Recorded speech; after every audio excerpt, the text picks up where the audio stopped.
जैसे जैसे वो कृष्ण नाम बोलती हैं तैसे तैसे मानो ताज बेगम के पूरे शरीर में जैसे कोई स्फूर्ति जैसी आ जाती हो। ताज बेगम बोली, मुझे गुरु कैसे मिले? मैंने देखा है लीलावती, शोभावती और जोधाबाई की सत्संग में छुप करके ये भी जाती है। ताज बेगम के जीवन में एक चीज का आपको अनुभव होगा कि इनको ठाकुर जी ने बहुत वियोग नहीं दिया। मैं क्या करूं, बार बार मेरे प्राण निकलने को होते हैं, मुझे वृंदावन चाहिए, मुझे व्रज चाहिए। आपको नहीं पता है पर मैं आपको बता देता हूं, आपकी जो गृहिणी है ताज, इसमें जन्म सिद्ध भक्ति के गुण हैं। ग्रंथ में वर्णन आता है कि ताज बेगम का स्वभाव था, वो भले ही मुस्लिम कुल में जन्मी लेकिन उनके मन में दया का भाव था। वो कभी भी अवसरों पर, इनके उत्सवों पर जो भी माम शादी खाने का प्रकरण होता था वो नहीं खाती थी, बल्कि लड़ती थी अपने पिताजी से। पिताजी, एक जीव को मार करके हम कैसा उत्सव मना रहे हैं, हम कौन से भगवान को प्रसन्न कर रहे हैं? जो एक जीव की मृत्यु स्वीकार कर रहा है वो परमात्मा एक दिन हमारी मृत्यु भी स्वीकार कर लेगा। ऐसे परमात्मा को हम कैसे भजन कर सकते हैं? पिताजी इस बात से बहुत लड़ती थी अपने घर में, दया की भावना थी, इसलिए गोपीनाथ जी को भागे। छोटी सी ताज बेगम मंदिर में प्रवेश कर गई। यहां बाहर बैठे मधु पंडित जी को अचानक से पता चला। उस समय किसी का भी मंदिर में गैर हिंदुओं का प्रवेश वर्जित था। क्यों? क्योंकि रूप बदल करके भीतर मंदिरों में जाते थे गैर मुस्लिम, और मंदिर में प्रवेश करके गर्भगृह में मांस के टुकड़े फेंके आते थे, अपवित्र करे आते थे।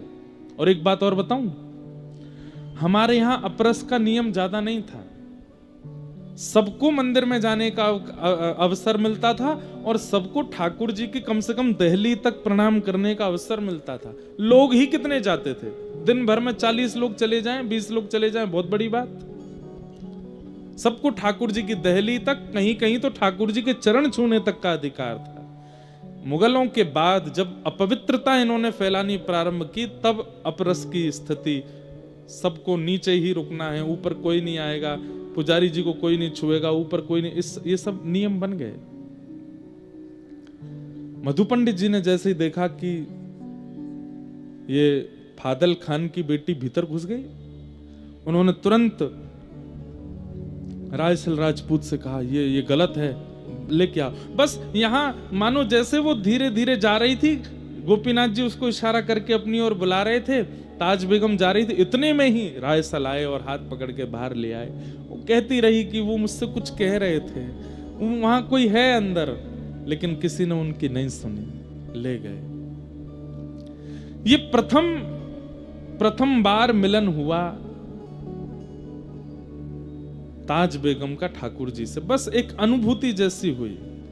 उसके बाद धीरे धीरे ताज बेगम बड़ी हुई, मदरसों में जाके पढ़ती थी, अपने धर्म के ही सब चीजें वो सीखने लगी, करने लगी, धीरे धीरे सब उनका हुआ, बड़ी हुई। एक बार फादल खान को अकबर ने दिल्ली बुलाया और फादल खान अपनी पुत्री ताज बेगम को लेकर के गए।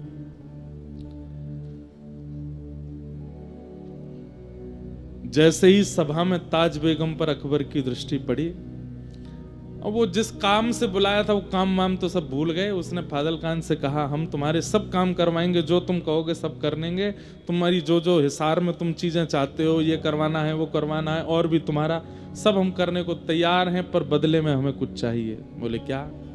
तुम्हारी पुत्री को हम अपनी बेगम बनाना चाहते हैं। फादल खान सुन करके बहुत चक्का रह गया। बोले कि महाराज, आप मेरी पुत्री से विवाह करेंगे? बोले हाँ। उसके लिए तो मानो जैसे परमात्मा प्रकट होके बोल रहे हो कि अपनी पुत्री मुझे दे दो, अकबर कह रहा है। फादल खान बोले कि मौलवी से दिन निकलवाने की भी जरूरत नहीं महाराज, जिस दिन आप कहो तब ब्याह कर दूंगा। और बादशाह अकबर ने ताज बेगम के साथ विवाह किया। सुंदर तो वो बहुत थी और बादशाह लोग यही देखते थे, इसके अलावा उनका कोई, उनकी तो अनेक पत्नियां होती थी। ताज बेगम के साथ विवाह कर लिया। लेकिन अकबर के यहां 3 कृष्ण प्रेमी थे जिनका संग ताज बेगम को मिला। पहला जोधाबाई, जो कि अकबर की राजपूताना एक पुत्री हैं, जो कि श्री कृष्ण का भजन करती ही थी, जोधाबाई।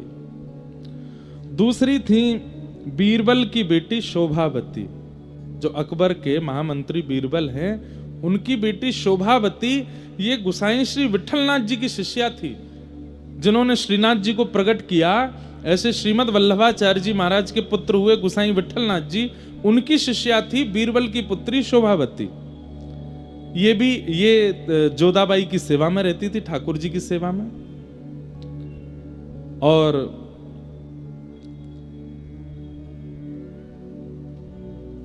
तीसरी हुई वृंदावन दास जी, एक थे, उनकी बेटी लीलावती।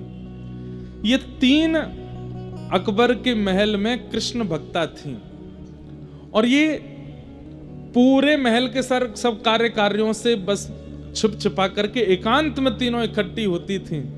और यहां शोभावती गुसाई जी से जो कथा सुन के आती थी, वो जोधाबाई को और लीलावती को बैठ करके सुनाती थी। एक दिन एक कोने में बैठ करके कथा चल रही थी, और शोभावती कथा सुना रही थी वृंदावन उद्धव प्रसंग। श्री उद्धव जी वृंदावन गए हैं, व्रज गोपियों की सुध लेने के लिए वृंदावन गए हैं। और बस वही प्रसंग कहते कहते नंद बाबा की स्थिति, यशोदा मैया की स्थिति, गोपियों की स्थिति, सखाओं की स्थिति, वृंदावन की स्थिति, यमुना जी की स्थिति कहते कहते श्री किशोरी जी की स्थिति जब कहने लगे, जोधाबाई और लीलावती तो मानो जैसे रो रो करके बेहाल हो रही थी। और उसी समय ताज बेगम नई नई आई है, महल देख रही थी, पूरा घूम रही थी, एक एक कोने देख रही थी। ताज बेगम वहां पहुंच जाती है, और वहां पहुंच करके चुपके से देखती है कि ये सब रुदन क्यों कर रहे हैं, इनके रुदन का कारण क्या है। और बैठी बैठी बस वो बाहर से सुनने लगी कि क्या बात है। और शोभावती के मुख से, जब किशोरी जी के मुख से गाया गया भ्रमर गीत, मधुपक तब बंधो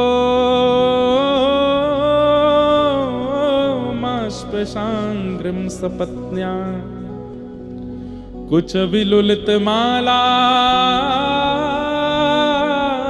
कुंकुमश्मश्रुभिर्न बहतु मधुपति स्तन्मानिनी नाम प्रसादम यदु सदसि विडम्ब्यम यस्य दूतस्त्वमित्रिक।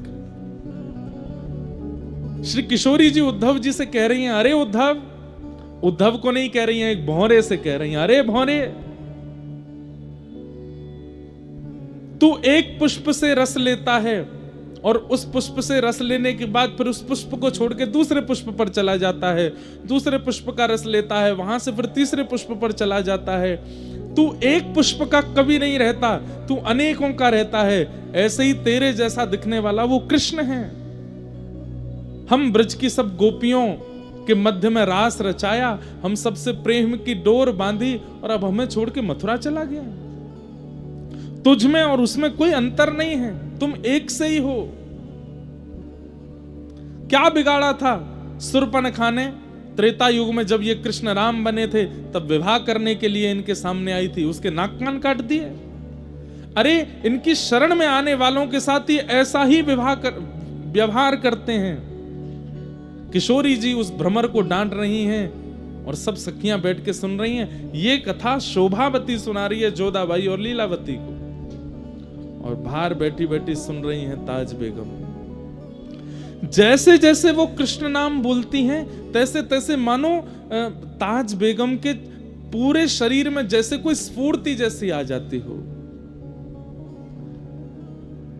अचानक से कृष्ण कृष्ण कृष्ण कहते जब किशोरी जी आर्तनाद करने लगी, रुदन करने लगी, और ये बात जब शोभावती सुना रही थी, तो मानो जैसे बाहर बैठी हुई ताज बेगम का मन स्थिति ऐसी विचलित होने लगी।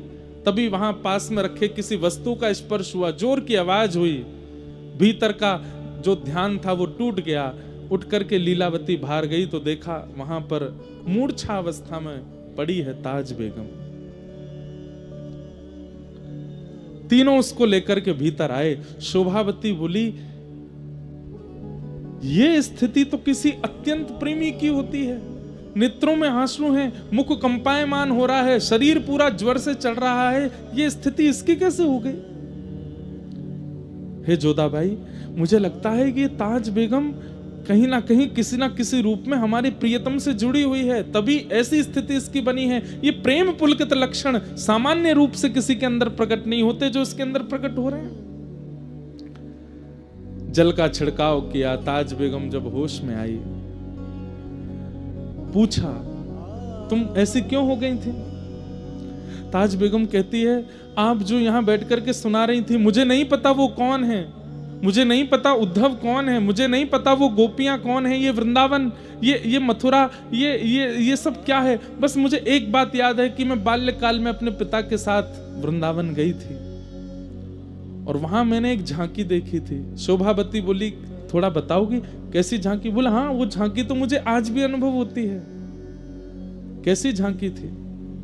बोले, सिर पर मुकुट धारण था, कमल जैसे सुंदर नेत्र थे, मधुर मुस्कान थी, ऐसे भुजा में वंशी धारण की हुई थी, पीतांबरी पहनी हुई थी और पैर कुछ टेढ़े से धारण कर रखे थे, सीधे नहीं खड़े थे वो, और मुझे अपनी ओर इशारा कर रहे थे।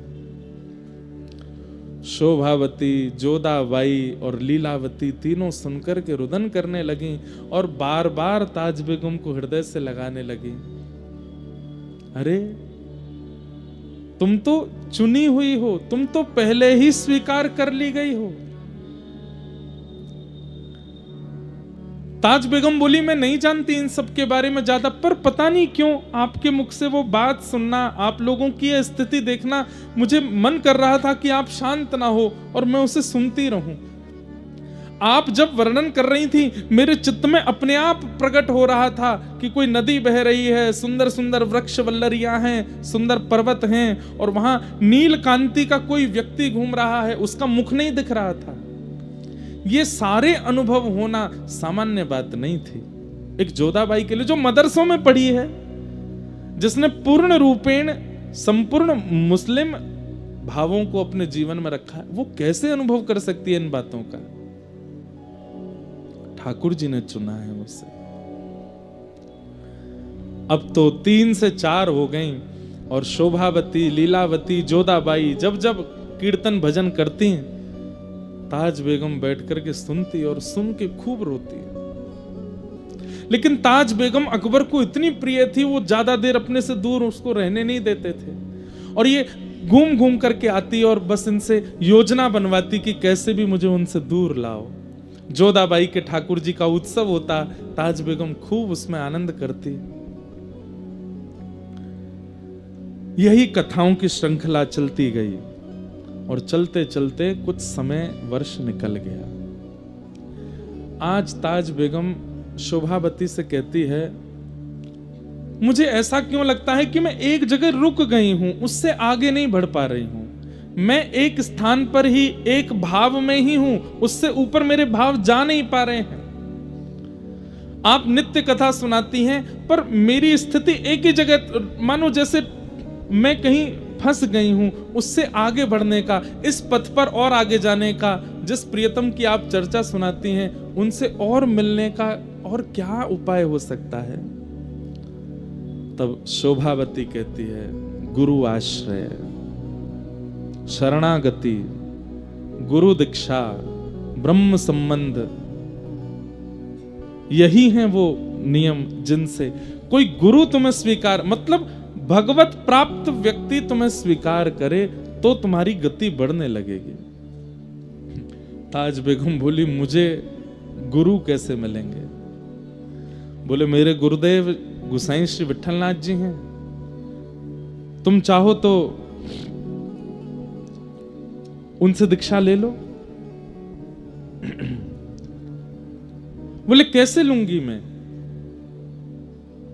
मुझे कभी बादशाह जाने नहीं देंगे, और बादशाह आप लोग जानते हैं कि वो 24 घंटे मेरी पहरेदारी सी करते रहते हैं, पूछते रहते हैं कहां हैं, ताज कहां है, ताज कहां है। उन्हें 24 घंटे मैं चाहिए हूं। इन सबके बीच से निकल करके गुरु आश्रित होना, ये कैसे होगा? बहुत ध्यान से सुनिए, आज पहली बार हम इतने विस्तार से सुना रहे हैं ताज बेगम का चरित्र। तब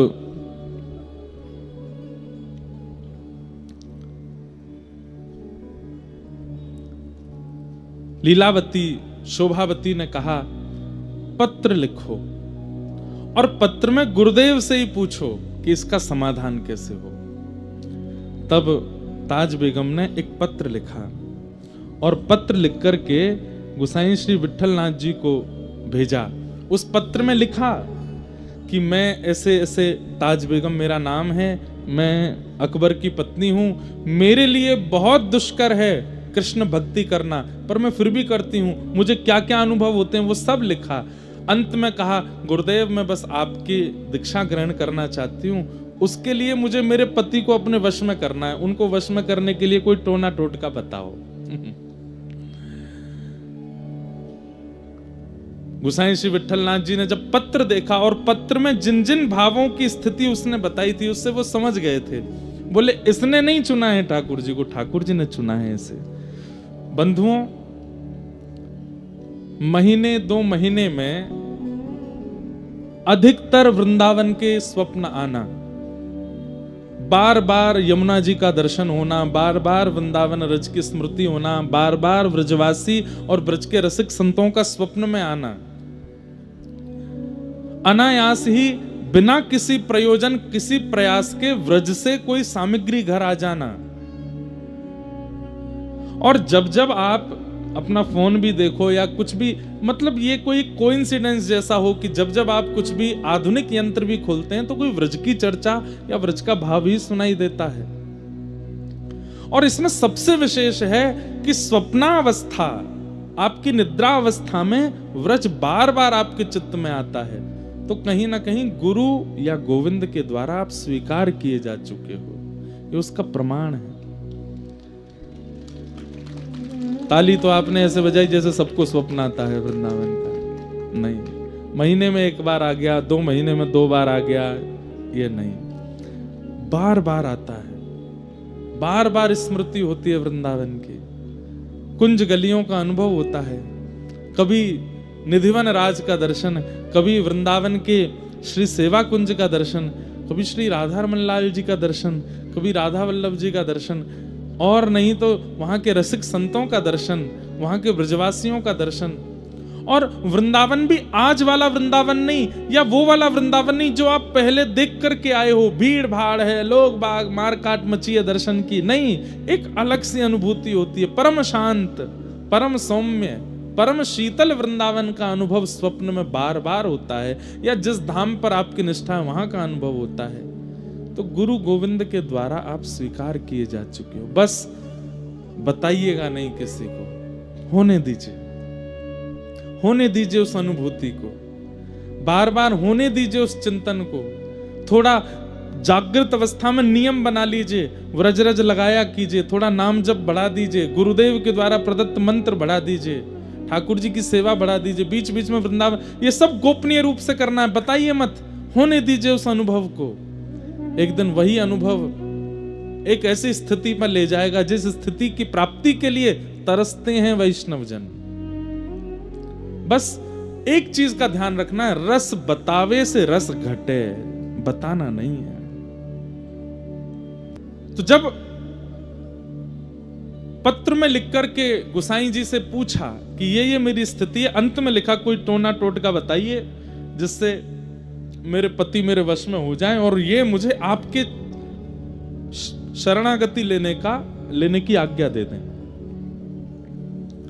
तो हंस करके एक ताम्र पत्र पर कुछ लिखा और उसको एक ताबीज में डाल करके काले कपड़े से बांध करके और गोसाई विट्ठलनाथ जी ने भिजवा दिया अकबर के पास।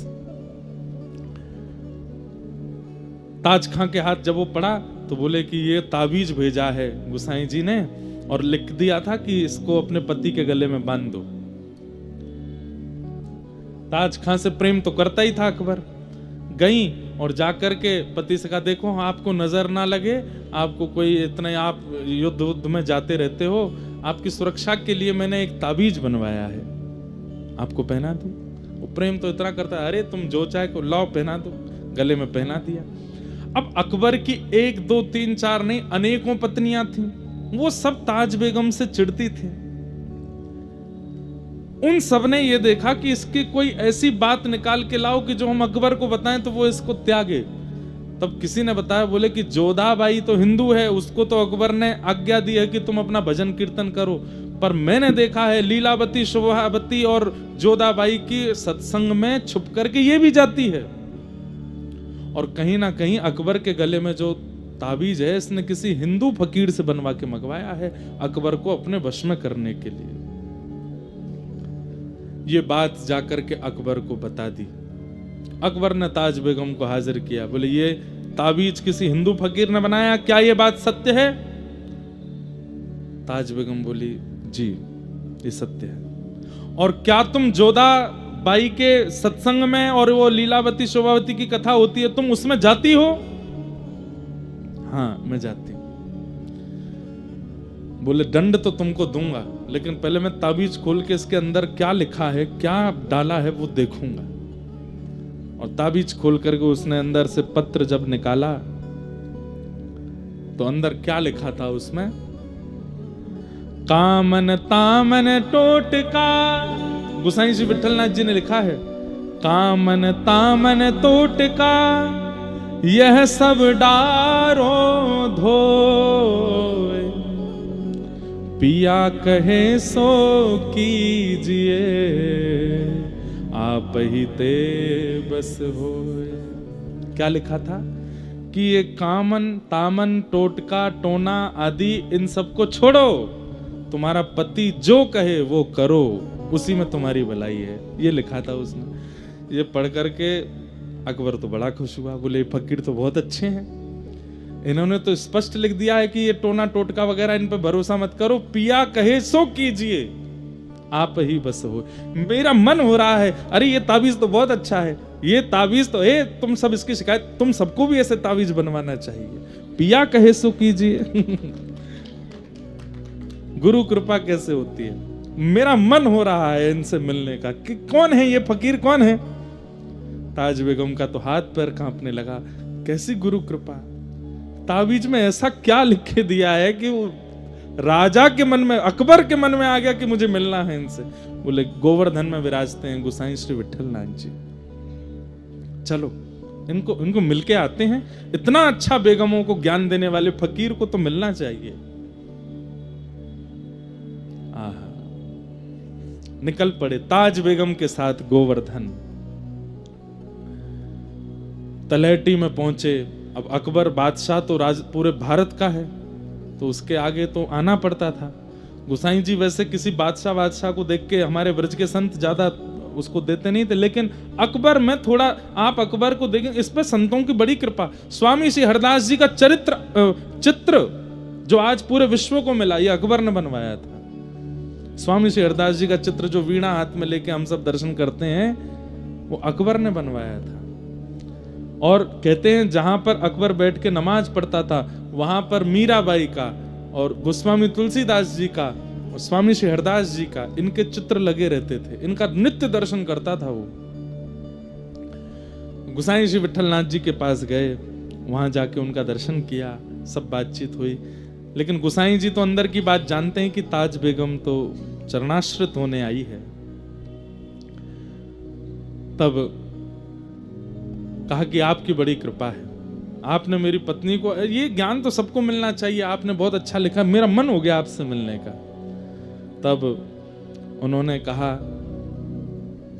आपको नहीं पता है पर मैं आपको बता देता हूं, आपकी जो गृहिणी है ताज, इसमें जन्म सिद्ध भक्ति के गुण हैं हमारे ठाकुर के प्रति।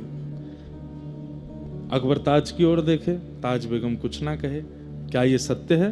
बोले जी, लेकिन इस पर आप कुछ कर नहीं सकते। देखिए वो आपका कुछ बुरा नहीं चाहती हैं, और ये तो स्वतंत्रता है, वो किसी को भी भजे, वो मुसलमान है, लेकिन आप तो जानते हैं ये कायम खां परिवार से हैं, इनके पूर्वज तो हिंदू ही थे, इनके मन में थोड़ा कृष्ण भक्ति है, तो ये चरणाश्रित होना चाहती हैं, मुझे करने दीजिए। अकबर बोला मैं रात्रि भर सोचूंगा। लेकिन अकबर के ऊपर भी कैसी कृपा, रात भर सोच के उसने सुबह आज्ञा दे दी। बोले ठीक है, तुम इनसे गुरु दीक्षा ले लो। और आज वो नाच रहे हैं, नृत्य कर रही हैं गोवर्धन की तलेटी में। ताज बेगम के जीवन में एक चीज का आपको अनुभव होगा कि इनको ठाकुर जी ने बहुत वियोग नहीं दिया। वियोग दिया है, अंतिम समय में आएगा वो चरित्र भी, पर प्रारंभिक समय में इनको बड़ी अनुकूलताएं मिली। बहुत जल्दी जल्दी भक्ति का मार्ग प्रशस्त होता चला गया। और गोसाई श्री विट्ठलनाथ जी से इन्होंने चरण शरणागति प्राप्त की। प्राप्त करने के बाद गोसाई जी ने इनको मंत्र आदि दे दिए और कहा, अब सेवा विवा तो तुम्हारे यहाँ होगी नहीं, बस तुम ये मंत्र जप लिया करना, जाओ।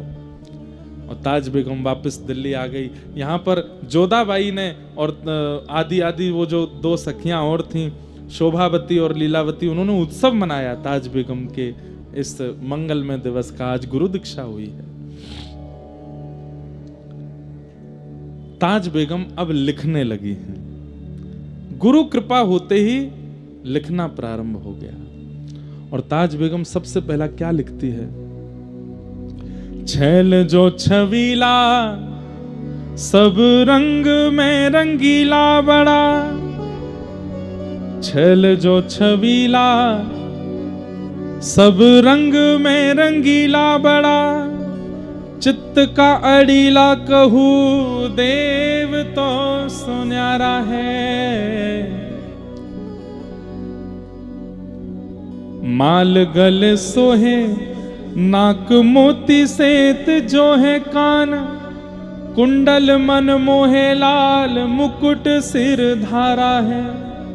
दुष्ट जन मारे सब संत जो उबारे ताज, चित्त में निहारे प्रण प्रीत करवारा है।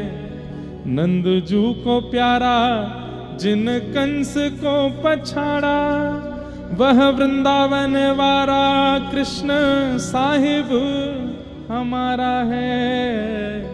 वह वृंदावन वारा कृष्ण साहिब हमारा है। और ताज बेगम लिखती हैं और सुनकर के जोधाबाई आदि सब निहाल हो जाती है। एक बात तो मैं कहता हूं बंधुओं, जो पाएगा वो गाएगा, वो बिना गाए रह नहीं सकता। और पाए बिना गा रहा है, बिना पाए ही गा रहा है, तो इसका मतलब पाने वाला है। गा रहा है तो इसका मतलब पाने वाला है। गाने वाले की दो ही स्थिति हो सकी, या तो पा चुका है या पाने वाला है। आजकल भी कई लोग रचनाएं करते हैं, पर रचनाओं में लोक रंजन की भावना ज्यादा होती है। लोक रंजन की भावना, ये रीझ जाएं, ये रीझ जाएं। कई बार हम भजन गायकों को भी देखते हैं, बड़े बड़े मंचों पर आते हैं, तो गाते समय ठाकुर जी का स्तवन नहीं कर रहे होते, वो लोगों को देख रहे होते। देखा शब्द पर, मैंने देखो क्या लिखा, मैंने ये शब्द कैसे लिखा। वो लोक रंजन की भावना आ जाती है उनके चित्त में। लोक रंजन के लिए तो बड़े बड़े कवि भी लिखते हैं, लेकिन ठाकुर जी के रंजन के लिए ठाकुर जी की कृपा से ही लिखा जाता है। कितने सुंदर शब्द लिखे हैं। गोसाई श्री विट्ठलनाथ जी का कभी कभी दर्शन करने के लिए जाती थी। एक दिन गोसाई विट्ठलनाथ जी ने परीक्षा ले ली, बोली कि सुनो, तुम भजन करती हो? बोले हाँ। बताओ श्रीनाथ जी को देख करके तुमको क्या अनुभव होता है, ठाकुर जी का दर्शन करके तुमको क्या अनुभूति होती है? वहीं बैठ करके आंसू कवि बन गई हैं ताज बेगम, वहीं बैठ करके लिख दिया है। क्या गा रही हैं? ध्रुव से प्रहलाद, गजग्राह से अहिल्या देखी, शोर और गीधियों विभीषण जिन तारे हैं। पापी अजामिल सुर हरि रे दास कहूं, नानक मलूक ताज तुलसी के प्यारे हैं। धनी नाम देव दादू सदना कसाई जान, गणिका कबीर मीरा सेन उर धारे हैं। जगत को जीवन जहान बीच नाम सुनो, राधा के वल्लभ कृष्ण वल्लभ हमारे हैं। राधा के वल्लभ कृष्ण वल्लभ हमारे। हे नाथ, हे गुरुदेव, मुझे इनके प्रति वल्लभ की स्थिति होती है। राधा के वल्लभ ये हैं और हमारे वल्लभ कृष्ण हैं। मुझे इनमें ऐसा लगता है कि ये मेरे प्रियतम हैं। अच्छा, एक बात और स्पष्ट कर दूं, गोसाई विठलनाथ जी मंदिर में नहीं ले जाते ताज बेगम को, बाहर मिलते हैं मंदिर से। और ताज बेगम भी साजवाज के साथ आती है, भाई रानी है, लेकिन वह भी इतनी मर्यादा जानती है, कभी नहीं कहती कि मुझे अंदर ले चलो, बाहर ही बैठ के मिलते हैं गोसाई जी उससे। एक खिड़की है, वहां से दर्शन करती है। आज गुरुदेव से कहती है, अब मैं रह नहीं पा रही हूं दिल्ली में, मैं क्या करूं, बार बार मेरे प्राण निकलने को होते हैं, मुझे वृंदावन चाहिए, मुझे व्रज चाहिए, मैं यहां से दूर नहीं रह पाऊंगी। गोसाई जी ने कुछ नियम बताए, बोले इनका पालन किया करो।